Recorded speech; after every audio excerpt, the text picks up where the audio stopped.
Shalom Bapak Ibu yang dikasihi oleh Tuhan. Sabda Sadik pagi hari ini kita akan belajar yang bertema mendaki.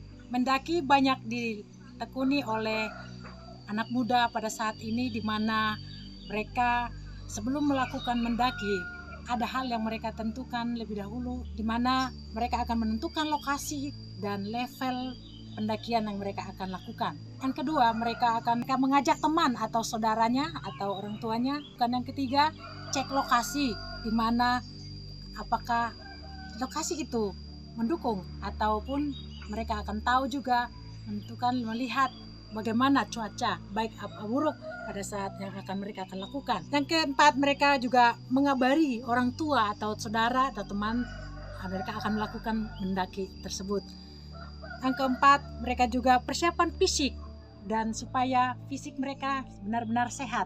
Dan juga yang keenam, memperhatikan asupan gizi makanan yang mereka makan untuk supaya tubuh mereka tubuh yang sehat.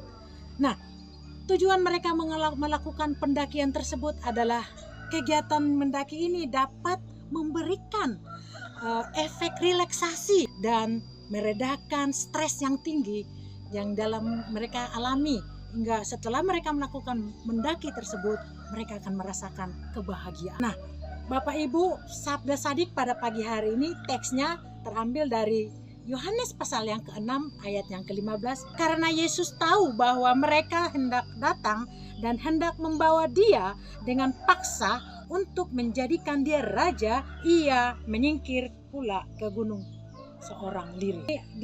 Kita perhatikan di mana Yesus, yang pertama, Yesus sudah tahu sebenarnya mereka akan datang menangkap dia, membawa dia dengan paksa. Apa yang dia lakukan? Yang kedua, dia pergi menyingkir ke gunung sendiri dengan seorang diri.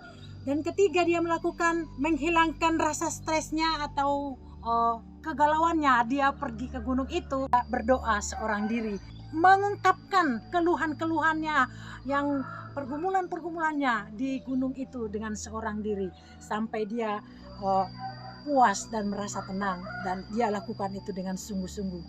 Nah, dalam Matius pasal 14 ayat 23 berkata, dan setelah orang banyak itu disuruhnya pulang,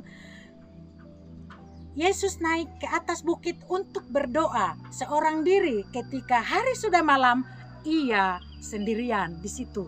Yesus naik ke bukit untuk merelaksasi, dan sampai malam dia masih berdoa di tempat itu. Dan dengan mendaki gunung, Yesus seorang diri, dia berdoa dengan sungguh-sungguh, memberitahukan kepada Bapaknya di surga apa yang menjadi pergumulannya, apa yang dirasakannya. Tapi setelah itu dia mengalami relaksasi itu, tingkat stresnya sudah menurun, dan Tuhan sudah tolong dia semakin kuat menghadapi apa yang harus dilakukannya. Nah, Bapak Ibu, pelajaran yang kita dapat pada pagi hari ini, Sabda Sadik mengajarkan kita pagi hari ini, untuk kita yang pertama, segeralah mendaki dan berdoa. Dirikanlah bukit doa atau pergilah ke menara doa untuk berdoa di sana bersendirian, mengungkapkan segala keluhanmu, bahkan ada keluhan-keluhan yang tak terucapkan, dikatakan itu kepada Tuhan, didoakan itu. Saya percaya Tuhan akan menjamah dan memberikan kebahagiaan kepada kita pada saat kita pergi berdoa bersendirian di hadapan Tuhan. Yang kedua, kita berdoa seorang diri di tempat yang sepi. Masuklah ke kamarmu, tutup pintu, berdoalah di sana, dan tidak ada yang mengganggu, dan selalulah berdoa, bertekun di hadapan Tuhan, terus menerus di dalam doa, ungkapkan semuanya, segala pergumulanmu. Dan yang ketiga, perbanyaklah waktu untuk berdoa bersendirian dengan Tuhan. Saya percaya Tuhan akan memberikan kita kelepasan, kemenangan, dan jawaban doa akan kita dapatkan daripada Tuhan.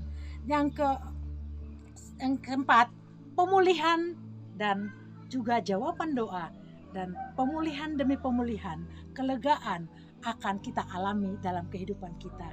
Dan ada Roh Kudus yang akan menolong kita, mengajari kita, memampukan kita untuk berdoa. Terpuji nama Tuhan. Sampai di sini Sabda Sadik kita belajar bahwa Tuhan pasti akan menolong kita. Tuhan Yesus memberkati. Sebelumnya mari kita berdoa. Terima kasih Tuhan, kami sudah mendengar Sabda Sadik pagi ini. Kiranya Engkau menolong kami untuk melakukan firman-Mu ini dalam kehidupan kami. Kami akan menaiki gunung Tuhan. Kami di situ akan berdoa dan bergumul dan melakukan apa yang Engkau mau Tuhan dalam hidup kami. Di situ Engkau menyingkapkan apa yang perlu akan kami lakukan di hadapan Tuhan. Terpujilah Engkau Tuhan pada pagi hari. Di dalam nama Yesus kami sudah berdoa. Haleluya. Amin. Shalom.